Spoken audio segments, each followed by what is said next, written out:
സുഹൃത്തുക്കളെ, അയ്യൂബ് മൗലവി എന്ന് പറയുമ്പോൾ യുക്തിവാദിയായിരുന്നു. പിന്നെ എസൻസിൻ്റെ ഒരുപാട് വേദികളിൽ പ്രസംഗിച്ചിട്ടുണ്ട്. എന്തായാലും ഞാൻ അദ്ദേഹത്തിൻ്റെ പ്രസംഗങ്ങളൊന്നും കൂടുതൽ കേട്ടിട്ടില്ല.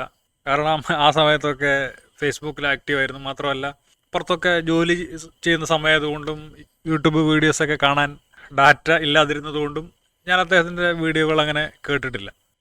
പക്ഷെ അദ്ദേഹം വന്ന വഴികളിലൂടെ തന്നെയാണ് ഞാൻ വന്നിട്ടുള്ളത്. ആദ്യം ഹദീസ് നിഷേധി, അത് കഴിഞ്ഞ് ഖുർആനിസ്റ്റ്, അത് കഴിഞ്ഞ് മനുഷ്യൻ എന്നുള്ള രീതിയിൽ എല്ലാം അഴിച്ചു കളഞ്ഞു. ഒരു മനുഷ്യൻ എന്ന രീതിയിലാണ് പിന്നീട് ഞാൻ ഇപ്പം ജീവിക്കുന്നത്. അപ്പോൾ അയ്യൂബ് മൗലവി അതിലൊരുപാട് കാര്യങ്ങൾ പറയുന്നുണ്ട്, അത് സത്യവുമാണ്. അയ്യൂബ് മൗലവിയുടെ വഴിയെ പോകുന്ന ആളുകളും അയ്യൂബ് മൗലവിയെ പോലെ തന്നെ ആകാൻ സാധ്യതയുണ്ട്. എസൻസിൻ്റെ വേദികളിലുള്ള ഇന്ന് ഭീകരമായ മുസ്ലിം വിരോധം പറയുന്ന, അത് വെച്ച് പൈസ ഉണ്ടാക്കുന്ന അയ്യൂബ് മൗലവി പറയുന്നത് പോലെ. പക്ഷേ ഇസ്ലാം പറഞ്ഞിട്ട് ഒരുപാട് പേര് പൈസ ഉണ്ടാക്കുന്നില്ലേ? ക്രിസ്ത്യാനിറ്റി പറഞ്ഞിട്ട് ഒരുപാട് പേര് പൈസ ഉണ്ടാക്കുന്നു. പൈസ നേരായ മാർഗത്തിലൂടെ പിടിച്ചു അല്ലെങ്കിൽ പൈസ ഉണ്ടാക്കുന്നത് ഏത് മാർഗവും ശരിയാണ് എന്നുള്ള കാര്യത്തിൽ യാതൊരു സംശയമില്ല. അത് സമൂഹത്തിലുണ്ടാക്കുന്ന പ്രശ്നങ്ങൾ ശരിയാണ്, അതിനെ നമ്മൾ പ്രതിരോധിക്കുകയും വേണം. ഇനി നാളെ അവരും അയ്യൂബ് മൗലവിയെ പോലെ തന്നെ പറഞ്ഞേക്കാം. എന്തായാലും ഞാനെന്തായാലും അങ്ങനെ പറയാൻ പോകില്ല. ലോകത്തുള്ള എല്ലാ ആൾക്കാരും ഇസ്ലാമിലേക്ക് തിരിച്ചു പോയാലും ഞാൻ തിരിച്ചു പോകില്ല. അതിനുള്ള കാരണം പലരും എന്നെ അയ്യൂബ്, സെക്കൻഡ് അയ്യൂബ് എന്നൊക്കെ പറയുന്നുണ്ട്. അത് എന്നെ അവർക്ക് മനസ്സിലാക്കാൻ കഴിഞ്ഞിട്ടാണ്. എന്നെ ഇന്നോ ഇന്നലെയോ കേൾക്കാൻ തുടങ്ങിയത് കൊണ്ടുള്ള പ്രശ്നമാണ്. ഞാൻ ജയിലിൽ പോകുന്നതിന് മുന്നേ, ഇപ്പോൾ 2021 ഫെബ്രുവരി എന്ന് പറയുമ്പോൾ 3.5 വർഷമായി. 3.25 വർഷം മുന്നേയുള്ള എന്നെ നിങ്ങൾ കണ്ടിട്ടില്ല. മാത്രമല്ല എൻ്റെ അന്നത്തെ പേര് കമ്പിക്കാദർ എന്നാണ്. അത് എന്നെ മുസ്ലിങ്ങൾ വിളിച്ചിരുന്ന പേരാണ്. ആദ്യം എന്നെ യുക്തിവാദികളാണ് അങ്ങനെ വിളിച്ചിരുന്നത്. കാരണം ഞാൻ അമ്മഭോഗം, ഇവർ പറയുന്ന അമ്മഭോഗം, ശവഭോഗം ഞാൻ പറഞ്ഞിട്ടുണ്ടെന്ന് എനിക്കറിയില്ല. അമ്മഭോഗം ഇതൊക്കെ പറഞ്ഞിട്ടാണ് ഞാൻ ഇസ്ലാമിനെ ഡിഫെൻഡ് ചെയ്തിരുന്നത്. അപ്പോൾ അതുകൊണ്ട് അന്ന് തന്നെ യുക്തിവാദികളെ കമ്പിന്ന് വിളിച്ചു, പിന്നീട് മുസ്ലിങ്ങൾ കമ്പിന്ന് വിളിച്ചു. മെയിനായിട്ട് മുഹമ്മദ് നബിയുടെ കിടപ്പറ കഥകൾ പറയും. കാരണം എനിക്ക് ഈ ശരിക്കുള്ള വർഗീയത പറഞ്ഞാൽ, ശരിക്കും ഈ യുദ്ധങ്ങൾ അതൊക്കെ പറഞ്ഞു കഴിഞ്ഞാൽ അത് സമൂഹത്തിലുണ്ടാക്കുന്ന കുഴപ്പങ്ങൾ എനിക്ക് അറിയാമായിരുന്നു. അതുകൊണ്ട് തന്നെ ഞാൻ മുഹമ്മദ് നബിയെ സ്വഭാവഹത്യ ചെയ്യുക എന്നുള്ളൊരു സ്ട്രാറ്റജി ആയിരുന്നു സ്വീകരിച്ചിരുന്നത് മെയിനായിട്ട്. നിങ്ങൾക്ക് ഞാൻ എഴുതിയ പുസ്തകങ്ങൾ വായിച്ചാലും പുസ്തകം കുറച്ച് കഴിഞ്ഞാൽ തന്നെ അതിലൊരു മുസ്ലിം വിരോധം ഉണ്ടാക്കാനല്ല നമ്മൾ ഇവിടെ പരിശ്രമിക്കേണ്ടത്.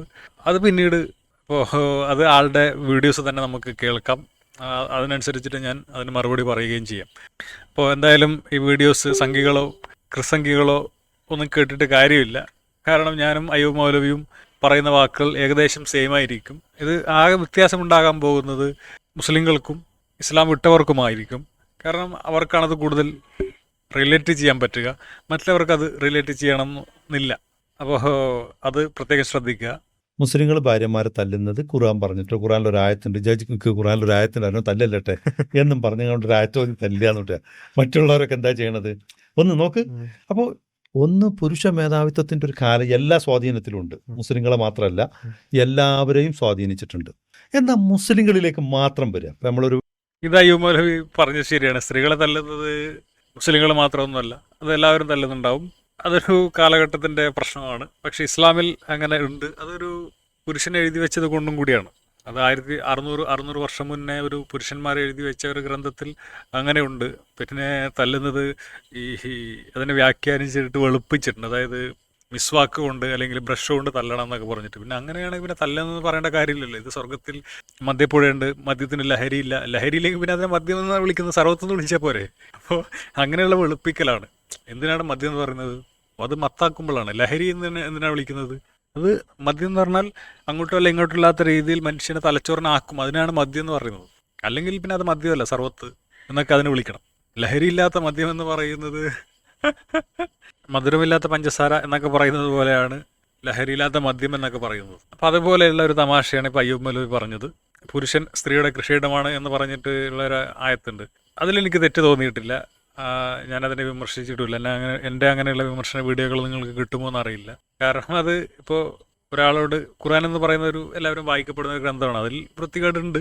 എന്നാലും കുറച്ചും കൂടി സാഹിത്യപരമായിട്ടാണ് അവിടെ പറയുന്നത്. കാരണം 6-ാം നൂറ്റാണ്ടിൽ ചിലപ്പോൾ അങ്ങനെ ഉണ്ടായിരിക്കാം. അപ്പോൾ ഖുർആനെ ഞാൻ കാണുന്ന 6-ാം നൂറ്റാണ്ടിലെ ഒരു സംഗതിയായിട്ടാണ്. അത് 21-ാം നൂറ്റാണ്ടിൽ അത് എടുക്കാൻ പാടില്ല എന്ന് മാത്രമേ ഞാൻ പറയുന്നുള്ളൂ. 6-ാം നൂറ്റാണ്ടിൽ അത് എടുക്കാൻ പാടില്ലെന്നോ അല്ലെങ്കിൽ അത് ശരിയായിരുന്നില്ല എന്നൊന്നും ഞാൻ പറയുന്നില്ല. അപ്പോൾ 6-ാം നൂറ്റാണ്ടിൽ ജൂതന്മാർക്ക് പൊസിഷനെ പറ്റിയിട്ട് മിഷണറി, അതായത് പുരുഷൻ മുകളിലും സ്ത്രീ താഴെയും ആ ഒരു പൊസിഷനിൽ മാത്രമേ സെക്സ് ചെയ്യാൻ പാടുള്ളൂ എന്നുള്ളൊരു അന്ധവിശ്വാസം ഉണ്ടായിരുന്നു. അപ്പോൾ അതിനെപ്പറ്റി ചോദിച്ചപ്പോൾ ശരിയാണ്. ഇപ്പോൾ പ്രത്യുൽപാദനം, അതായത് വിത്തിട്ടാൽ മുളക്കുന്ന ഒരു അവയവമേ അതെന്ന് പറയുന്നത് ഗർഭപാത്രമാണ്. ആ ഗർഭപാത്രം ഉള്ളത് സ്ത്രീക്കാണ്.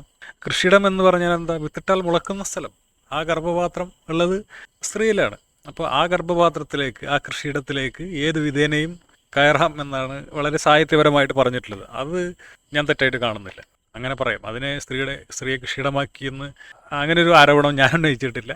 കാരണം ഞാൻ ഒരുപാട് കാലം ഇസ്ലാമിനെ പ്രതിരോധിച്ച് നടന്നതാണ്. അപ്പോൾ എവിടെയൊക്കെയാണ് എനിക്ക് ന്യായീകരിക്കാൻ പറ്റാതിരുന്നത് എന്നുള്ള ഇടത്ത് നോക്കിയിട്ടാണ് ഞാൻ എപ്പോഴും ആക്രമണം അഴിച്ചുവിടാറുള്ളത്. അതാണ് എൻ്റെ ഒരു കാഴ്ചപ്പാട് ആ കാര്യത്തിൽ.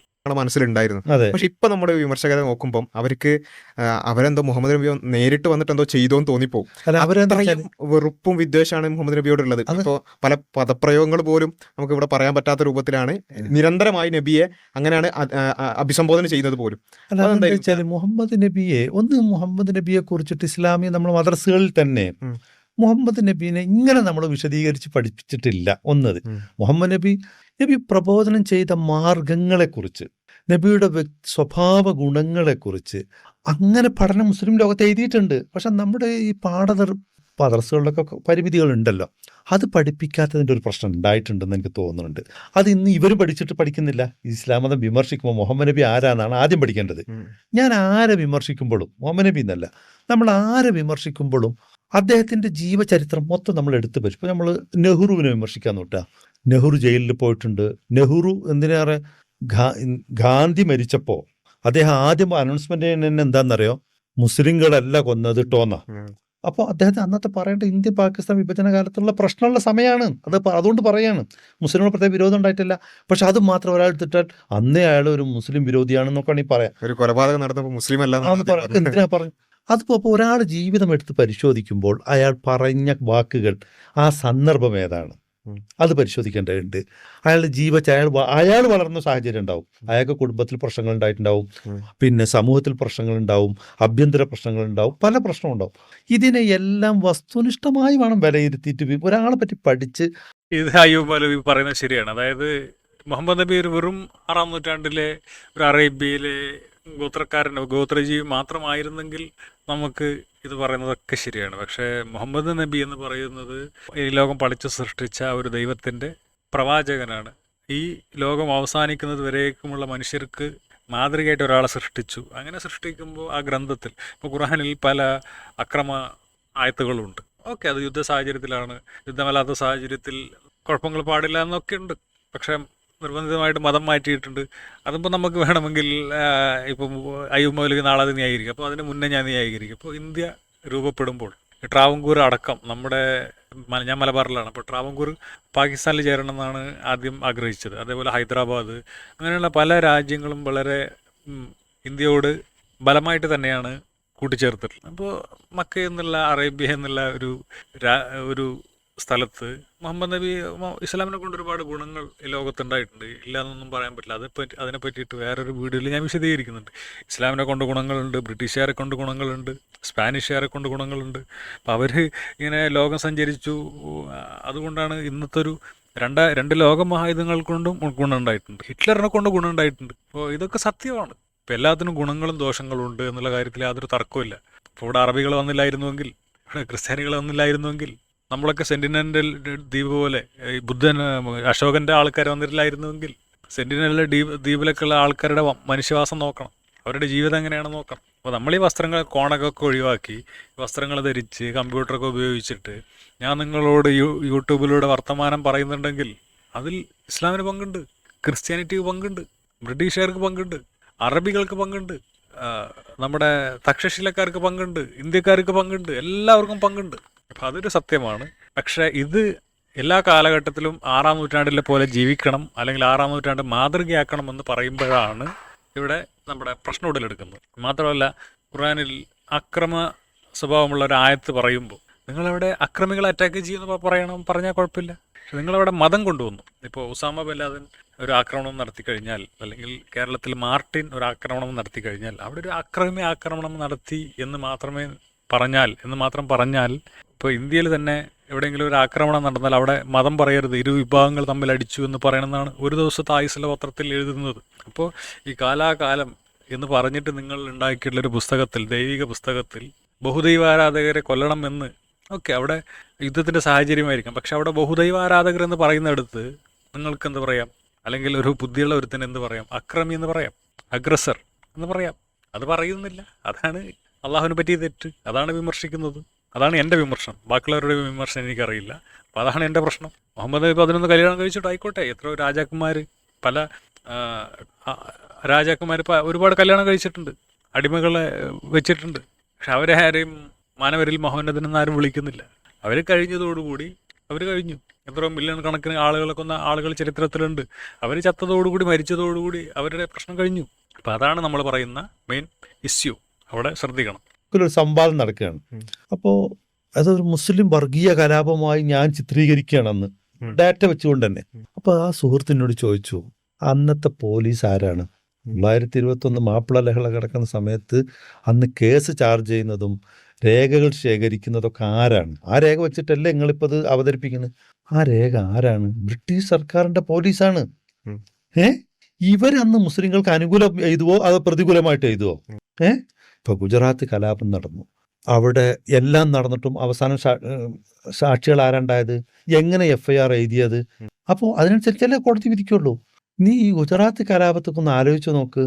എന്നിട്ട് 1921 കൂടി ഈ ചരിത്രം കൂടി വായിക്ക്. എന്നിട്ട് ഇന്നാളെ ചരിത്രം, ഒരു യൂറോപ്യൻ എഴുതിയ ചരിത്രം മലയാളികളത് മാറ്റി നിർത്ത്.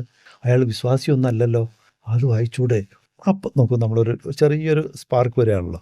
ഇങ്ങനെ പല ഘട്ടം എനിക്ക് വരികയാണ് പല സുഹൃത്തുക്കളിൽ നിന്നും എന്നെ തന്നെ പുനരാവിഷ്കരിക്കുവാൻ കുറച്ച് ബോധ്യങ്ങളൊന്ന് നമ്മൾ അപ്പോഴാണ് നമ്മളെ ഈ ശീലമായി പോയത്. നമുക്ക് ശീലം ബോധ്യമാണെങ്കിൽ ഇതാണ് ഇന്റർവ്യൂയുടെ മെയിൻ പോയിന്റ് എന്ന് പറയുന്നത്. ഇപ്പം ഞാൻ പലരുടെയും യൂട്യൂബ് വീഡിയോസ് കാണുന്നുണ്ട്. അതിൽ ഇസ്മായിൽ ഹനി വലിയ പൈസക്കാരനാണ്, മില്യണറാണ്, പിന്നെ ഹമാസ് നേതാക്കളൊക്കെ മില്യണറാണെന്നൊക്കെ പറഞ്ഞിട്ട് വീഡിയോസൊക്കെ ചെയ്യുന്നുണ്ട്. അപ്പോൾ ആരാണ് ആ വീഡിയോസ്? ആരാണ് ഹമാസ് മില്യണറാണെന്ന് പറയുന്നത്? Israel, America. അപ്പോൾ എൻ്റെ ശത്രുക്കൾ എന്നെ പറ്റിയിട്ട് ഒരിക്കലും നല്ലത് പറയില്ല. ഇപ്പോൾ സംഘികൾ എന്നെ പറ്റി നല്ലത് പറയുന്നില്ല, മുസ്ലിങ്ങൾ എന്നെ പറ്റി നല്ലത് പറയുമില്ല.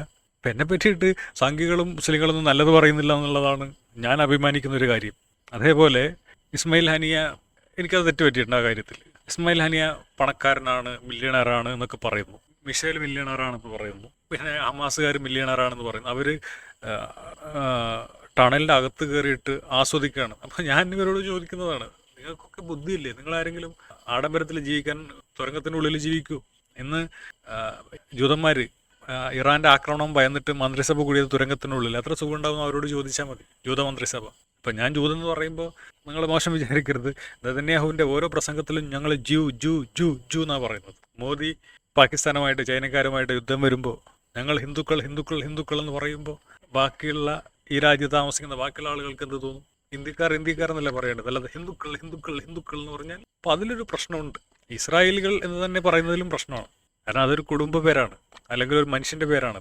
അപ്പോൾ 1921 കലാപം ബ്രിട്ടീഷുകാർ എഴുതിയതാണെങ്കിൽ തീർച്ചയായിട്ടും ബ്രിട്ടീഷുകാർ അന്ന് ആ കലാപകാരികൾക്ക് അനുകൂലമായിട്ട് എഴുതില്ല. അത് അയ്യൂബ് മൗലവി പറഞ്ഞത് കറക്റ്റാണ്. അതേപോലെ മുസ്ലിങ്ങളെല്ലാവരും നല്ലവരാണെന്നൊന്നും അവർ വിചാരിക്കരുത്. ആ സമയത്ത് കലാപങ്ങൾ ഉണ്ടാകുമ്പോൾ, അല്ലാത്ത സമയത്തൊക്കെ അതിൽ ഒരുപാട് അക്രമികളും ക്രിമിനലുകളും ഒക്കെ ഉണ്ടാകും. അവരൊക്കെ തെറ്റ് ചെയ്തിട്ടുണ്ടാവും. അത് അന്നത്തെ സാഹചര്യത്തിൽ അനുസരിച്ച് നമുക്ക് വിലയിരുത്തേണ്ടി വരും. അപ്പോൾ അയ്യൂബ് മൗലവി തന്നെ പറയുന്നുണ്ട്, മുസ്ലിങ്ങളിൽ നല്ലവരുണ്ടാവും ചീത്തവരുണ്ടാവും, മറ്റുള്ള സമുദായങ്ങളിൽ ഉള്ള പോലെ തന്നെ. അതാണ് അതിൻ്റെ പോയിന്റ്. മുസ്ലിങ്ങളെല്ലാവരും നല്ലവരാണ്, തെറ്റ് ചെയ്യാത്തവരാണ് എന്ന് പറഞ്ഞിട്ട് ഇപ്പോൾ നമ്മളൊരു ക്രിമിനൽ കേസിൽ പെട്ടാൽ നമ്മൾ വക്കീലിന് പൈസ കൊടുക്കണം നമുക്ക് വേണ്ടി വാദിക്കണമെങ്കിൽ. പക്ഷേ ഇത് നമ്മളുമായിട്ട് ചില കാര്യങ്ങൾ പങ്കിടുന്നത് കൊണ്ട് ഫ്രീ ആയിട്ട് അയാൾക്ക് വാദിക്കാൻ നിൽക്കരുത്. ഓക്കെ, നമ്മൾ ചില കാര്യങ്ങളിൽ ഇപ്പോൾ ഫ്രീഡം ഓഫ് എക്സ്പ്രഷനൊക്കെ ആണെങ്കിൽ ആ എക്സ്പ്രഷൻ്റെ കാര്യത്തിലൊക്കെ അതിപ്പോൾ ആളുടെ ജാതി മതം നോക്കിയിട്ടല്ല, അത് എന്താണ് ആ കേസ് നോക്കിയിട്ടാണ് നമ്മൾ പ്രതികരിക്കുന്നത്. ഞാനൊക്കെ പ്രതികരിക്കാറുണ്ട്, അതുകൊണ്ടാണ് പറയുന്നത്. അത് യുക്തിവാദം നോക്കിയിട്ടല്ല. ഞാൻ മുസ്ലിങ്ങൾക്ക് വേണ്ടിയിട്ടും പ്രതികരിക്കാറുണ്ട്. അത് നാളെ വേറെ ആളുകൾക്ക് വേണ്ടിയിട്ട് ഞാൻ പ്രതികരിക്കും. അപ്പോൾ എൻ്റെ സ്വഭാവം അങ്ങനെയാണ്. കാരണം അതിന് വേറെ ബുദ്ധി എന്താണെന്ന് വെച്ച് കഴിഞ്ഞാൽ എനിക്ക് നാളെ പറയാനുള്ള യോഗ്യത ഉണ്ടാവണം. അതുകൊണ്ടും കൂടിയാണ് ഞാനത് ചെയ്യുന്നത്. അയ്യൂബ് മൗലവി അത് പറഞ്ഞത് വളരെ കാര്യമാണ്. അത് അയ്യൂബ് മൗലവി മുമ്പ് മനസ്സിലാക്കാത്തതാണ് ഇപ്പോൾ ഇസ്ലാമിലോട്ട് തിരിച്ചു പോകാനുള്ള കാരണം. ഇന്ന് ഇസ്ലാമിനെതിരെ കുറ്റം പറയുന്ന ഒരുപാട് ആളുകൾ നാളെ അയ്യൂബ് മൗലവിയെ പോലുള്ള ആളുകൾ തീർച്ചയായിട്ടും ഇസ്ലാമിലേക്ക് പോകാൻ സാധ്യതയുണ്ട്. അപ്പോൾ എന്തായാലും ഞാൻ പോകില്ല. കാരണം ഞാൻ മുമ്പേ ഈ കാര്യങ്ങളിലൊക്കെ നിങ്ങൾ ചിലപ്പോൾ വിചാരിക്കും ഇത് ഇന്നത്തെ നിലപാടാണെന്നല്ല, ഇത് എൻ്റെ എന്നത്തെ നിലപാട് ഇത് തന്നെയാണ്. പാലസ്തീൻ്റെ കാര്യത്തിൽ എനിക്ക് തെറ്റ് പറ്റിയിട്ടുണ്ട്. എൻ്റെ പോസ്റ്റുകൾ ചിലപ്പോൾ നിങ്ങൾ കുത്തിപ്പൊക്കി കൊണ്ടുവരും. അത് ഇറങ്ങിയപ്പോഴുള്ള ചില പ്രശ്നങ്ങൾ എന്താണ്, ജയിലിൽ കിടന്നാൽ അറിയാം, നമുക്ക് നമ്മുടെ ബുദ്ധിയൊക്കെ കുറേയൊക്കെ മൂർച്ച കൂട്ടേണ്ടി വരും. അന്ന് മൂർച്ച കുറവായിരുന്നു. ഇപ്പോൾ ഇസ്രായേൽ പറയുന്ന ഇസ്മായിൽ ഹനിയയുടെ കഥകൾ ഞാൻ വിശ്വസിക്കുന്നില്ല. മാത്രമല്ല 11 ലക്ഷം പലസ്തീനികൾ അവിടെ ആട്ടിയോടിക്കപ്പെട്ടിട്ടുണ്ട്. അത് ഇൻ്റർനാഷണൽ ഏജൻസി പറയുന്നതാണ്, വിക്കിപീഡിയ പറയുന്നതാണ്, മുസ്ലിം ഏജൻസിയിൽ. ഞാൻ വിക്കിപീഡിയ നോക്കാൻ കാരണം നമ്മൾ മുസ്ലിം പോയിന്റ് ഓഫ് വ്യൂസ് ഉണ്ടാവും, ജൂ പോയിന്റ് ഓഫ് വ്യൂസ് ഉണ്ടാവും. അപ്പോൾ വിക്കിപീഡിയയിലാണെങ്കിൽ പരസ്പരം എഡിറ്റ് ചെയ്ത് ഒരു ന്യൂട്രൽ ലെവലിലാണ് അത് വെക്കുന്നതാണ് എനിക്ക് തോന്നിയിട്ടുള്ളത്. അങ്ങനെ യു എൻ എന്ന് പറയുമ്പോൾ ഇപ്പോൾ തന്നെ ഹമാസിനെയും ഒക്ടോബർ നിരപരാധികളെ കൊന്നത് ഹമാസും കൊന്നിട്ടുണ്ട്, ഇസ്രായേൽ കൊന്നിട്ടുണ്ട്. അപ്പോൾ രണ്ടുപേരെയും വാർ ക്രിമിനലുകളായിട്ട് അന്താരാഷ്ട്ര കോടതി, അപ്പോൾ നമുക്ക് ആ കോടതി അംഗീകരിക്കേണ്ടി വരും, പറഞ്ഞിട്ടുണ്ട്. തൻ്റെ ജനതയെ അവിടെ നരകിക്കാൻ വിട്ടിട്ട് ഇസ്മായിൽ ഹനിയെ സുഖിക്കുകയാണെന്ന് പറയുന്നതിൽ അർത്ഥമൊന്നുമില്ല. അപ്പോൾ അങ്ങനെയുള്ള ഒരു പ്രൊപ്പഗാണ്ട ഇസ്രായേൽ ചെയ്തുകൊണ്ട് ഇപ്പം എന്തായി, അതിനകത്ത് തന്നെയുള്ള സിൻവാറിനാണ് ഇപ്പോൾ ചുമതല കൊടുത്തിട്ടുള്ളത്. സിൻവർ ആരാണ്? 23 വർഷം ഇസ്രായേൽ ജയിലിൽ കിടന്ന ആളാണ്. പാലസ്തീൻ എന്നുള്ള പ്രദേശത്ത് ജീവിച്ചിരുന്ന സിൻവാറിനെ ഇസ്രായേൽ തട്ടിക്കൊണ്ടുപോയിട്ട് ഇസ്രായേൽ ജയിലിൽ 23 വർഷം ഇടാമെങ്കിൽ അതേ സിൻവാറിന് എന്തുകൊണ്ട് ഇസ്രായേലിൽ കടന്നിട്ട് അവിടുത്തെ പൗരന്മാരെ തട്ടിയെടുത്ത് കൊണ്ടുവന്നിട്ട് തടവിലിടാൻ പാടില്ല? ന്യായമാണ്. നമുക്ക് പാലസ്തീനികളുടെ ജീവിതം എങ്ങനെയാണെന്ന് അറിയാം. ഒരു വളരെ ദാരിദ്ര്യത്തിലും കഷ്ടതയിലൊക്കെയാണ് അവർ ജീവിക്കുന്നത്. അപ്പോൾ അവരങ്ങനെ ജീവിക്കുമ്പോൾ അവരുടെ മേലെ കുതിര കയറിയിട്ട് ലോകത്തിലെ എല്ലാ രാജ്യങ്ങളും 2 സ്റ്റേറ്റ് സൊല്യൂഷൻ അംഗീകരിച്ചു. പക്ഷേ പലസ്തീനികൾ കുറച്ചും കൂടി പറയുന്നത് 2 സ്റ്റേറ്റ് വേണ്ട, ഒരു മതേതര രാജ്യം മതി എന്നാണ്. കാരണം വെസ്റ്റ് ബാങ്കിൽ നിന്നൊക്കെ ഒരുപാട് ജൂതന്മാരെ കൊടിയിറക്കേണ്ടി വരും. കാരണം അവിടെയൊക്കെ ഇപ്പോൾ സെറ്റിൽമെൻ്റ് ആയിക്കഴിഞ്ഞു. അത് വേറൊരു വിഷയമാണ്. അപ്പോൾ അങ്ങനെയുള്ള വിഷയങ്ങളിൽ എനിക്ക് ഇരട്ടത്താപ്പില്ല. അതുകൊണ്ട് തന്നെ ഞാൻ മറ്റുള്ളവരോട് പറയുന്നത് അങ്ങനെയാണ്. നിങ്ങൾക്ക് ഇരട്ടത്താപ്പുണ്ടെങ്കിൽ നാളെ ഏതെങ്കിലും ഒരു മുസ്ലിം നന്നായിട്ട് പെരുമാറി കഴിഞ്ഞാൽ, എന്നോട് ജാതിഭേദമന്യേ എല്ലാവരും നന്നായിട്ട് പെരുമാറുന്നുണ്ട്, വളരെ മോശമായിട്ടും പെരുമാറാറുണ്ട്. മുസ്ലിങ്ങളും വളരെ മോശമായിട്ട് പെരുമാറിയിട്ടുണ്ട്. അത് മുസ്ലിങ്ങളുടെ മാത്രം പ്രശ്നമല്ല. ഏതൊരു മതക്കാരനെ പറഞ്ഞാലും പിന്നെ ആ മതക്കാരൻ നമ്മളെ കൂടുതൽ പരിഗണിക്കില്ല. അതെൻ്റെ ഫോളോവേഴ്സിൻ്റെ ലിസ്റ്റ് നോക്കി കഴിഞ്ഞാൽ അറിയാം. നിങ്ങൾ മറ്റുള്ള മതക്കാരെ പറഞ്ഞു കഴിഞ്ഞാൽ ഫോളോവേഴ്സ് കുറയും. അത് സ്വാഭാവികമാണ്. അവർ നിങ്ങളെ ബഹിഷ്കരിക്കും. അത് സ്വാഭാവികമാണ്. അത് ഇസ്ലാമിൻ്റെ മാത്രം പ്രശ്നമായിട്ട് ഞാൻ കാണുന്നില്ല. നിങ്ങളെ സംബന്ധിച്ച് അവരുടെ അള്ളാഹുവിനോടുള്ളൊരു കടപ്പാടും മനുഷ്യനുള്ള കടപ്പാടും രണ്ടാണ്. അള്ളാഹിനോടുള്ള കടപ്പാടുകൾ വളരെ കൃത്യമായി ചെയ്യേണ്ടതുണ്ട്. അതിന് 3 മിനിറ്റ് 4 മിനിറ്റേ വേണ്ടൂ. അതുപോലെ അവിടെ എവിടെയും ചെയ്യും. വൃത്തിയുള്ള ഏത് സ്ഥലത്തും അവർ ചെയ്യും. ഇവിടെ ഇന്ത്യയിലൊക്കെ കേരളത്തിൽ മുസ്ലിം സമൂഹത്തിന് അത് വകവെച്ചു കൊടുത്തിരുന്നു എല്ലാ കാലത്തും. ഓരോ ഹൈന്ദവനും പറയല് നിസ്കാര സമയമായ ബാങ്ക് കൊടുത്തിട്ടോ നിങ്ങൾ നിസ്കരിച്ചോളി എന്ന് നമ്മളൊക്കെ പ്രദേശത്ത് പറയുമായിരുന്നു. ഈ യുക്തിവാദികളെ പോലുള്ള പല ആളുകളും വന്നതിന് ശേഷം മുസ്ലിങ്ങളുടെ ആരാധന കാര്യങ്ങളൊക്കെ ഒരു വർഗീയമായി കാണുകയാണ്. കുറച്ചൊക്കെ മുമ്പ് ഓന് നിസ്കാരം നോമ്പൊക്കെ ബാക്കിയൊന്നും ഇല്ലാന്നാണ് പറയുന്നത്. നിസ്കാരം അടക്കം കാര്യത്തിലേക്കാണ് പോകുന്നത്. അങ്ങനെ ഒരു സംഭവം ഉണ്ടായിട്ടുണ്ട്. കാരണം നമ്മളെ അതൊരു ഷോ ഓഫും കൂടിയാണ്. അങ്ങനെ അല്ലാതൊന്നും പറയാൻ പറ്റില്ല. ചിലർക്ക് മറ്റുള്ളവരുടെ മുന്നിൽ നിസ്കരിക്കുക, റോട്ടിലൊക്കെ നിസ്കരിക്കുക, അതൊക്കെ ഷോ ഓഫ്.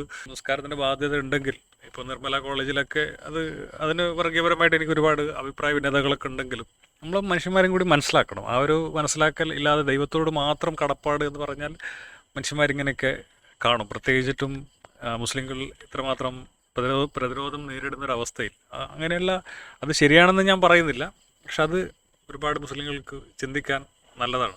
അത് നിസ്കാരത്തിൻ്റെ കാര്യത്തിൽ മാത്രമല്ല, നമ്മളെവിടെയെങ്കിലും പോകുമ്പോൾ നമ്മളെ വിഘടിപ്പിക്കുന്ന ആചാരങ്ങൾ. ഇപ്പോൾ മനുഷ്യന്മാർക്ക് ഭക്ഷണം കഴിക്കാം, ചിലപ്പോൾ ചിലരുടെ ഭക്ഷണ ഇഷ്ടങ്ങൾ ടേസ്റ്റ് ഡിഫറൻസ് ആയിരിക്കാം. എന്നാലും പച്ചക്കറി എല്ലാവരും കഴിക്കാറുണ്ട്. ചിലർ പന്നി കഴിക്കാറില്ല, ചിലർ ബീഫ് കഴിക്കാറില്ല. അത് ആ രീതിയിൽ എടുക്കേണ്ടതാണ്. എന്നാലും അങ്ങനെ ഭക്ഷണ കാര്യത്തിൽ 3 പേർ ഒന്നിച്ച് പോവുകയാണ്. അപ്പോൾ പള്ളിയിൽ ബാങ്ക് കൊടുത്താൽ ഒരാൾ നിസ്കരിക്കാൻ പോയി കഴിഞ്ഞാൽ അത് മനുഷ്യന്മാരുടെ ഇടയിലുള്ള വിഭാഗീയതയാണ്. അത് നമുക്ക് അള്ളാഹുവിനോടുള്ള കടപ്പാടാണെന്നൊക്കെ പറയാം. അള്ളാഹുവിന് എന്തിന് കടപ്പാട്? നിങ്ങളെയൊക്കെ നിസ്കാരം, ഞാൻ എൻ്റെ മകനോട് എന്നും എന്നോട് ഹായ് അബ്ദുൽ ഖാദർ വാപ്പ അസ്സലാമു അലൈക്കും, നിങ്ങളാണ് എന്നെ ഉണ്ടാക്കിയത്, നന്ദി. ഇവൻ എന്നെ ആക്കുകയാണോ എന്ന് എനിക്ക് തോന്നിപ്പോവും. 5 നേരം ഇങ്ങനെ എന്നെ കാണുമ്പോൾ എനിക്ക് മടിയായി പോകും. അപ്പം അങ്ങനെയുള്ളൊരു ആളാണ് ദൈവമൊന്നൊന്നും ഞാൻ വിചാരിക്കുന്നില്ല. മാത്രമല്ല ഇവർ സുജൂദ് ചെയ്യുമ്പോൾ ദൈവം എന്താണ് കാണുന്നത്? ദൈവത്തെ അപമാനിക്കല്ലേ ചെയ്യുന്നത്. നമ്മൾ ബഹുമാനിക്കുന്ന ഒരാൾക്ക് നമ്മൾ ആസനം പൊക്കി കാണിക്കൂ. ദൈവം മേലെയാണെന്നാണ് പറയുന്നത്. മേലോട്ട് നോക്കിയിട്ടാണ് പ്രാർത്ഥിക്കുന്നതൊക്കെ. സുബ്ഹാനല്ലാഹി മറന്നുപോയിട്ടാ നിസ്കരിച്ചിട്ടൊക്കെ 7 വർഷമായതുകൊണ്ട് സുജൂദിൽ സുബ്ഹാനല്ലാഹി അലീം എന്ന് പറയുന്നില്ല, ഉന്നതനായ മേലെയുള്ള അള്ളാഹു. അപ്പോൾ ഈ മേലെയുള്ള ആളുകൾ, ആകാശത്തിന് മേലെയുള്ള അർഷിൽ ഇരിക്കുന്ന ആളിന് മേലെ താഴെ നോക്കുമ്പോൾ അയാളെന്താ കാണുന്നത്? ഡാഷ് പൊക്കി കാണിക്കുന്നതാണ്. തീർച്ചയായിട്ടും അങ്ങനെയുള്ള ഇതിനെ വർഗീയതയായിട്ടൊന്നും കാണേണ്ട കാര്യമില്ല. അതൊരു മതപരമായ മണ്ടത്തരങ്ങളാണ്. ഏത് സാഹചര്യത്തിലും നിസ്കരിക്കണം എന്നൊക്കെ ഉണ്ട്, അതേപോലെ മനുഷ്യനെ സഹായിക്കണമെന്നും ഉണ്ട്. അതുകൊണ്ടായിരിക്കാം ഈ മണ്ടന്മാരായ ആളുകളൊക്കെ അങ്ങനെയും. അപ്പോൾ ചിലർ മനുഷ്യനെ സഹായിക്കണമെന്ന് പറഞ്ഞിട്ട് പോകുന്ന ആളുകളുണ്ട്. ഇപ്പോൾ ഞാനാണെങ്കിൽ മനുഷ്യനെ സഹായിക്കണമെന്ന് പറഞ്ഞിട്ടാണ് പോവുക.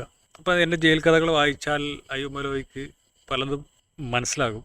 അത് ഈ ചാനലിൽ തന്നെ ഞാനത് പറയും. എന്നെ വേണമെങ്കിൽ നിങ്ങൾക്ക് നുണപരിശോധന ടെസ്റ്റ് നടത്തുകയും ചെയ്യാം. ഞാനും കഞ്ഞി കുടിച്ചിട്ടാണ് ജീവിക്കുന്നത്. എനിക്ക് വേണമെങ്കിൽ ഇസ്ലാമിനെ മാത്രം കുറ്റം പറഞ്ഞിട്ട് മുസ്ലിങ്ങളെ കുറ്റം പറഞ്ഞിട്ടും ആഡംബരത്തോട് ജീവിക്കാം. പക്ഷെ ഞാനത് ചെയ്യില്ല. കാരണം എനിക്ക് ലോങ് റണ്ണിൽ എന്നോട് കൂടെ നിൽക്കാനുള്ള ആളുകളെ ഉണ്ടാക്കുകയാണ് ഞാൻ ഇപ്പോൾ ചെയ്യുന്ന പരിപാടിയിലൂടെ ചെയ്യുന്നത്. ചിലർ എന്നെ ഇവിടെ സ്നേഹമുള്ള ആളുകളൊക്കെ പറയും ആൾക്കാർ എൻജോയ്മെൻറ്റിന് വേണ്ടിയിട്ടാണ് യൂട്യൂബിൽ വരുന്നത്, അപ്പോൾ അവർക്ക് എൻജോയ്മെൻറ്റ് ഉണ്ടാക്കുന്ന കണ്ടൻറ്റുകൾ കൊടുക്കണം. അതെൻ്റെ പണിയല്ല. അപ്പോൾ ഞാൻ ട്രെൻഡുകൾ മാറ്റാൻ വേണ്ടി ശ്രമിക്കുന്ന ആളാണ്. അത് എനിക്കിഷ്ടപ്പെട്ട ട്രെൻഡുകൾ. അപ്പോൾ അതിനോട് ശരിയെന്ന് തോന്നുന്ന ആളുകൾ എൻ്റെ കൂടെ കൂടുമ്പോൾ എനിക്ക് വലിയ ലക്ഷ്യങ്ങളുണ്ട്. അത് എപ്പോൾ സാധിക്കുമെന്നൊന്നും എനിക്ക് ഉറപ്പ് പറയാൻ പറ്റില്ല. എൻ്റെ ജീവിത കാലഘട്ടത്തിൽ സാധിക്കുമോ, ഞാൻ മരിച്ചതിന് ശേഷം സാധിക്കുമോ എന്ന് അറിയില്ല. പക്ഷെ അതിനുള്ള തുടക്കമിടുക എന്നുള്ളതാണ് എൻ്റെ പണി. മുസ്ലിങ്ങളുടെ ആരാധന കൂടുതൽ വർഗീയവൽക്കരിക്കപ്പെട്ടു എന്നുള്ളത് ഒരു സത്യം തന്നെയാണ്. മുസ്ലിങ്ങളുടെ നിസ്കാരം പോലും ഭീകരവൽക്കരിക്കപ്പെട്ടു എന്നുള്ളത് ഒരു സത്യമാണ്. അത് എല്ലാ ആളുകൾക്കുമുണ്ട്. പക്ഷേ മറ്റുള്ളവരുള്ള സ്ഥലങ്ങളിൽ, അതായത് ട്രെയിനിൽ, ഞാൻ മുമ്പ് കോഴിക്കോട് റെയിൽവേ സ്റ്റേഷനിലൊക്കെ അന്ന് ജമ്മു കസറൊക്കെ ആക്കണമല്ലോ. അപ്പോൾ അന്ന് കോഴിക്കോട് നിന്ന് കാസർഗോഡ് എത്താൻ 5 മണിക്കൂറൊക്കെ എടുക്കും.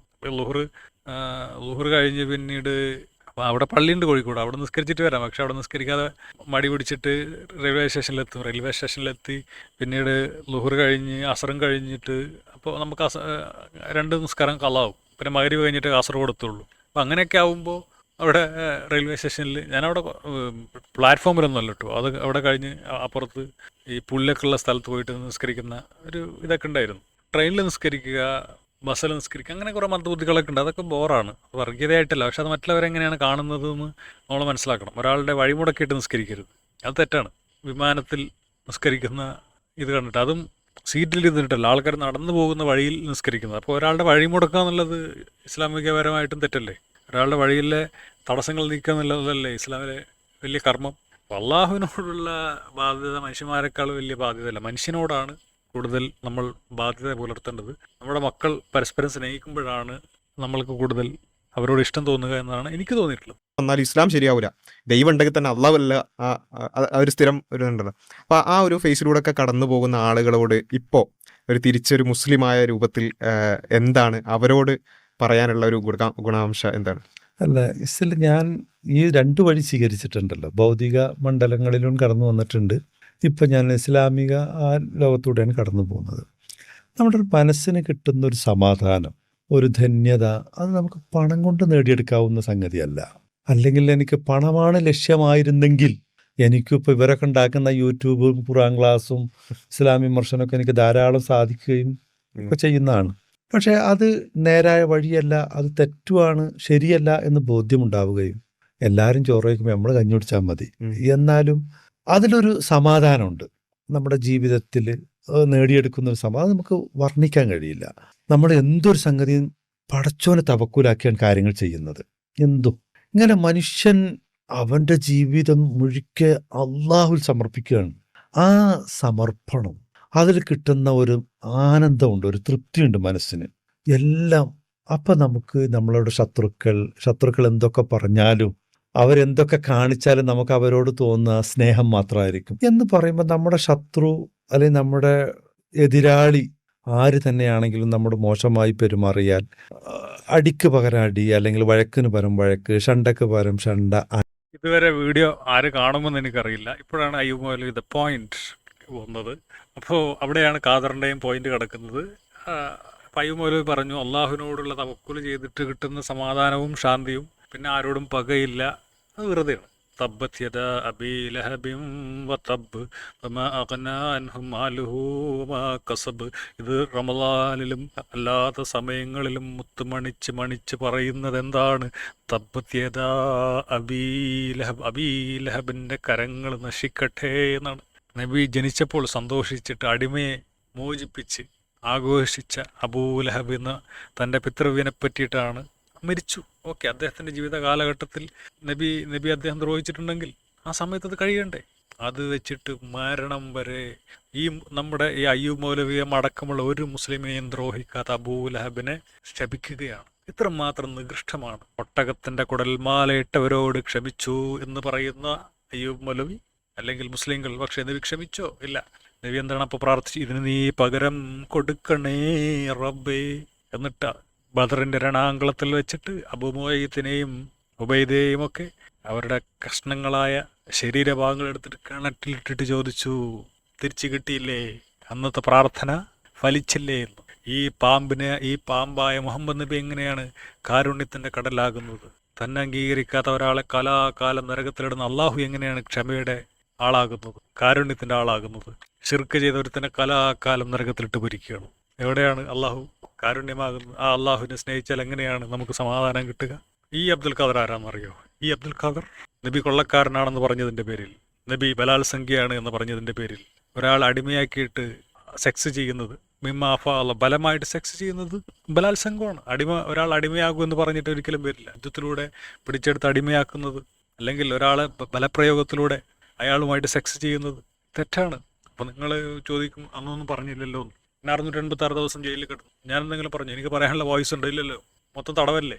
എനിക്ക് ദുബായ് സർക്കാരിനോട് പരാതി പറയാൻ പറ്റുമോ? ഇല്ല. അവരാണ് എന്നെ അകത്തിട്ടുള്ളത്. പിന്നെ ഞാനിങ്ങനെ അവരോട് പരാതി പറയാം? കൊള്ളക്കാരൻ. നബി കൊള്ള മുതൽ ഭക്ഷിച്ച് ജീവിച്ചവനാണ്. മറ്റുള്ള പ്രദേശങ്ങൾ കീഴടക്കി അബീ വക്കാസ്, അനസ് ഒക്കെ മരണകാലത്ത് വലിയ പണക്കാരായിരുന്നു പറഞ്ഞത്. ഇവർക്ക് കിട്ടിയ സമ്പത്ത് എവിടെ നിന്നാണ്? യുദ്ധം ചെയ്ത് കിട്ടിയതാണ്. നബിക്ക് മരണസമയത്ത് ഫതക്കിൽ സ്വത്തുണ്ടായിരുന്നു, ഹൈബറിൽ സ്വത്തുണ്ടായിരുന്നു, മദീനയിൽ സ്വത്തുണ്ടായിരുന്നു. ഈ സ്വത്തുക്കൾ ബനു നദീർ ഗോത്രക്കാരെയും ഹൈബറിലെ ജൂതന്മാരെയും ഒക്കെ ആട്ടി ഓടിച്ചിട്ട്, അല്ല ഓക്കെ അവർ തെറ്റ് ചെയ്തിട്ടുണ്ടാവാം. ഇതേപോലെ ഇന്ന് ഇസ്രായേൽ ഗസ കീഴടക്കുന്നത് പോലെ ചെയ്ത തെറ്റാണ്. അതുകൊണ്ടാണ് എനിക്ക് മുഹമ്മദിനെ അംഗീകരിക്കാൻ പറ്റാത്തതും നെതന്യാഹുവിനെ അംഗീകരിക്കാൻ പറ്റാത്തതും. ഒരു ഭാഗത്ത് ചിലപ്പോൾ ജൂതനായിരിക്കാം, മറുഭാഗത്ത് ചില മുസ്ലിം ആയിരിക്കാം. എനിക്കത് പ്രശ്നമല്ല. തെറ്റാണ്. അതുകൊണ്ട് ഖാദർ എന്നും പറയും, ഒരാളെ അവരുടെ ജന്മപ്രദേശത്ത് നിന്ന് മാട്ടിയോടിച്ച മുഹമ്മദും തെറ്റുകാരനാണ്, നെതന്യാഹുവും തെറ്റുകാരനാണ്, അമേരിക്കയും തെറ്റുകാരനാണ്. അത് പറയാനുള്ള അവകാശം അബ്ദുൽ ഖാദറിനോട്. എന്നെ ജയിലിലിട്ട ആളുകളോട് ഞാൻ പകരം വീട്ടി അവരുടെ വീട്ടിൽ കയറിയിട്ട് തല്ലാം എനിക്ക് വേണമെങ്കിൽ. ഞാൻ ചെയ്തു? ഇല്ലല്ലോ. എൻ്റെ ജയിൽ കഥകൾ നിങ്ങൾ വായിക്കണം. എന്നെ കൂട്ടം കൂടിയിട്ട് തല്ലാൻ നേതൃത്വം നൽകിയ ഒരു അൾജീരിയക്കാരനായ തൂക്കിന് ശിക്ഷിക്കപ്പെട്ട ഒരുത്തനുണ്ടായിരുന്നു. ഞാൻ വരുന്നതിന് തൊട്ട് എനിക്ക് അവനോട് വേണമെങ്കിൽ പകരം വീട്ടാനുള്ള എല്ലാ സംഗതിയും അവൻ എനിക്ക് എൻ്റെ കയ്യിൽ വെച്ച് തന്നു. പക്ഷെ ഞാൻ അവനോട് പകരം വീട്ടി. കാരണം അപ്പം ഞാൻ ചിന്തിച്ചു, ഞാൻ ഇന്ന് പോകും, ഈ പാവപ്പെട്ട മനുഷ്യൻ ഒക്കെ കൊലപാതകയാണ്. അപ്പം ഞാൻ നിങ്ങൾ ചിന്തിക്കുന്ന പോലെ ചിന്തിക്കുന്ന ആളല്ല. അത് ജയിലിൽ കിടന്നാൽ മനുഷ്യന്മാരുടെ ചിന്താഗതിയൊക്കെ മാറും. അപ്പം ഇവൻ 11 വർഷമായിട്ട് ഇവൻ അകത്ത് തന്നെയാണ്. അപ്പോൾ ജയിലിനകത്ത് ആഴ്ചക്ക് വാങ്ങിക്കാൻ പാല്, ബിസ്ക്കറ്റൊക്കെ കിട്ടും. അപ്പോൾ അവന് അത് വാങ്ങിക്കാൻ വേണ്ടി പല തരികിടകളും കളിക്കാറുണ്ട്. അപ്പോൾ ആ മണ്ടന്മാർ അതിൽ വീഴാറുണ്ട്. അവനെ ഞാൻ ചേംബർ മാറ്റിച്ചാൽ, വേറെ കൊലപാതകങ്ങൾ മാത്രമുള്ള സ്ഥലത്തേക്ക് മാറ്റിച്ചാൽ ഇവന് പിന്നെ ഈ പാല് കിട്ടില്ല. അവൻ്റെ വീട്ടിലേക്ക് അവന് ചിലവിനയക്കാൻ പറ്റില്ല. അവന് നന്നായിട്ട് ജീവിക്കാൻ പറ്റില്ല. എനിക്ക് പുറത്തിറങ്ങി കഴിഞ്ഞാൽ നല്ല ഭക്ഷണം കഴിക്കാം, പക്ഷെ ഇവനത് പറ്റില്ല. അപ്പം ഞാനായിട്ട് ഇവനെ വെറുപ്പിക്കുന്നത് ശരിയല്ല. പുറത്ത് പോകുമ്പോൾ ആ ഡാഷിന് കാരണം ഞാനിത് അനുഭവിക്കുകയാണല്ലോ എന്ന് വിചാരിക്കരുത്. അതുകൊണ്ട് മാത്രം ഞാൻ അവനോട് പറഞ്ഞു, പോലീസുകാർ പറഞ്ഞു എനിക്ക് പരാതിയില്ല, വിട്ടുകളാന്ന് പറഞ്ഞു. അപ്പോൾ അവിടെ ഞാൻ പക വെട്ടിയില്ല. എനിക്ക് വേണമെങ്കിൽ പക വെട്ടാം. അവൻ എന്തുകൊണ്ടായിരുന്നു ഹീറോ ആയിരുന്നത്? മുസ്ലിങ്ങൾക്ക് വേണ്ടിയിട്ട് എന്നെ തല്ലി, എന്നെ എല്ലാം കൂട്ടം കൂടി എന്നെ തല്ലി എന്നുള്ളതിലാണ് മുസ്ലിങ്ങൾ അവനെ ഹീറോ ആയിട്ട് കണ്ടിരുന്നത്. അത് മുസ്ലിങ്ങളുടെ മാത്രം പ്രശ്നമല്ല, അത് മൊത്തം വർഗീയത പ്രശ്നമാണ്. ശരിയാണ്, കേരളത്തിൽ കൊലപാതകങ്ങൾ അങ്ങനെ നടക്കുന്നത് കുറവാണ്. അതിന് കാരണം മുസ്ലിങ്ങൾക്ക് ഇവിടെ ശക്തിയില്ലാഞ്ഞിട്ടാണ്. ശക്തിയുള്ള സ്ഥലങ്ങളിൽ മുസ്ലിങ്ങൾ അത് ചെയ്യുന്നുണ്ട്. ബംഗ്ലാദേശിൽ ചെയ്യുന്നുണ്ട്, പാകിസ്ഥാനിൽ ചെയ്യുന്നുണ്ട്. പാകിസ്ഥാനിൽ ശ്രീലങ്കക്കാരനൊക്കെ അടിച്ച് പൊളിച്ചെന്ന് പറയുന്നു. അത് കാരണവും ഇതായിരുന്നില്ല. മതനിന്ദ എന്ന് പറഞ്ഞിട്ട് അവൻ്റെ പേരിട്ടാൽ മതി. അപ്പോൾ എനിക്കൊരാളോട് ദേഷ്യമുണ്ട്, മതനിന്ദ നബി ആക്രമിച്ചെന്ന് പറഞ്ഞാൽ മതി, പിന്നെ അവിടെ ചോദ്യം ഉത്തരവൊന്നുമില്ല. അപ്പോൾ അത് വളരെ ഭീകരമായൊരു സിറ്റുവേഷനാണ്. അത് നമ്മൾക്ക് കാണാതിരുന്നുകൂടാ. ആ വാക്ക് അത് കേട്ടപ്പോൾ അവിടെ ശ്രീലങ്ക എന്ന് പറയുന്നത് എൻ്റെ ജയിലിൽ 2 പേരേ ഉള്ളൂ. മുസ്ലിങ്ങളാണെങ്കിൽ ഇഷ്ടം പോലെ ഉണ്ട്. അന്നും ഞാൻ ശബ്ദമുയർത്തിയിട്ടുണ്ട്. അന്ന് കാണാനൊരു സംഖ്യയില്ല, സംഖ്യ അവിടെ മിണ്ടാതിരിക്കുക. പക്ഷെ ഞാൻ ശബ്ദം ഉയർത്തിയിട്ടുണ്ട്. അപ്പോൾ ശ്രീലങ്കക്കാരൻ പറഞ്ഞു, ഇതിന് ഞാൻ നാട്ടിൽ പോയിട്ട് സകല മുസ്ലിങ്ങളെ കൊല്ലുന്നു. ഞാൻ ശ്രീലങ്കക്കാരോട് അപ്പം ഞാൻ ചോദിച്ചു, പാകിസ്ഥാനിൽ കുറേ മന്ദബുദ്ധികൾ ഒരു വൃത്തികേട് ചെയ്തെന്ന് വിചാരിച്ചിട്ട് ശ്രീലങ്കയിലെ മുസ്ലിങ്ങൾ എന്ത് പിഴച്ചു? ഞാൻ അവനോട് ചോദിച്ചിട്ടുണ്ട്. അപ്പോൾ അത് ചോദിക്കാനുള്ള ബുദ്ധിയും വിവേകവും എനിക്കുണ്ട്. അത് കാരണം ഞാനിന്ന് മുസ്ലിം അല്ലാത്തത് കൊണ്ടാണ്. പിന്നെ അയ്യൂബ് മൗലവി പറഞ്ഞൊരു സമാധാനം. എൻ്റെ വീട്ടിൽ എന്നെ പിടിക്കാൻ പോലീസ് വരുമ്പോൾ എൻ്റെ മകളുടെ കയ്യിൽ തലവെച്ചുകൊണ്ട് എൻ്റെ പങ്കാളി കരഞ്ഞു. എൻ്റെ കണ്ണിൽ നിന്ന് കണ്ണുനീര് വന്നിട്ട്. അപ്പോൾ എനിക്ക് കിട്ടിയ സമാധാനം. ഞാൻ പലപ്പോഴും എൻ്റെ കണ്ണിൽ നിന്ന് ഇങ്ങനെ എൻ്റെ പങ്കാളി ചോദിക്കും, എന്തിനാണ് കരയുന്നത്? അപ്പോൾ ഞാൻ പറയുന്നത് കരച്ചിലല്ല, ഇതൊരു ആനന്ദ കണ്ണുനീരാണ്. അതാണ് ഞാൻ അനുഭവിക്കുന്ന ഏറ്റവും വലിയ സുഖം. ആ സുഖമൊന്നും ഒരു വർഗീയവാദിക്കും കിട്ടില്ല. അത് തെളിഞ്ഞ മനസ്സോടുകൂടി ചിന്തിക്കണം. ഇവരെല്ലാവരും കൂടിയിട്ട് തന്നെ ദുബായ് ജയിലിൽ വെച്ചിട്ട് ജയിലിനകത്തുള്ള ജയിലിൽ ഏകാന്ത തടവിൽ ഇരുട്ടറയിൽ കൊണ്ടിട്ടു. തല്ല് കൊണ്ടതും ഞാൻ, ശിക്ഷിക്കപ്പെടുന്നതും ഞാൻ. പക്ഷെ അതിനുള്ളിൽ കിടന്നിട്ട് ആരോടും മിണ്ടാനില്ലാതെ ഇങ്ങനെ മേലോട്ട് നോക്കിയിട്ടിരുന്നിട്ട് ഞാൻ എൻ്റെ കണ്ണിൽ നിന്ന് കണ്ണുനീര് ധാരധാരയായിട്ട് ഇങ്ങനെ ഒലിച്ചു പോയിട്ടുണ്ട്. അതൊരു സുഖം. ഈ നാട് നന്നാക്കാൻ വേണ്ടിയിട്ടാണല്ലോ ഞാനതൊക്കെ ചെയ്തത് എന്നുള്ളൊരു സുഖം. ആ സുഖത്തിനൊന്നും ഒരു ദൈവിക വിശ്വാസവും പകരമാവില്ല. അത് അങ്ങനെ ഒരു ദൈവിക വിശ്വാസത്തിനും അങ്ങനെയുള്ളൊരു സുഖം തിരിച്ചു തരാൻ കഴിയില്ല എന്ന് പറയുകയാണ്. ആ സുഖം കിട്ടാൻ എന്നെ പോലെ ആവുക. തീർച്ചയായിട്ടും മനുഷ്യന്മാരെ വെറുക്കുന്ന ആളുകളെ നമ്മൾ ഒരിക്കലും പ്രോത്സാഹിപ്പിക്കരുത്. അങ്ങനെ വെറുക്കുന്ന ആളുകൾ അല്ലെങ്കിൽ വെറുപ്പിസത്തെ പ്രോത്സാഹിപ്പിച്ചാൽ തീർച്ചയായിട്ടും അയ്യൂബ് മൗലവിയെ പോലെ ആകേണ്ടി വരും. അങ്ങനെ ആകാതിരിക്കാൻ ശ്രദ്ധിക്കുക എന്ന് പറഞ്ഞുകൊണ്ട് നിർത്തുകയാണ്. അപ്പം ശരി.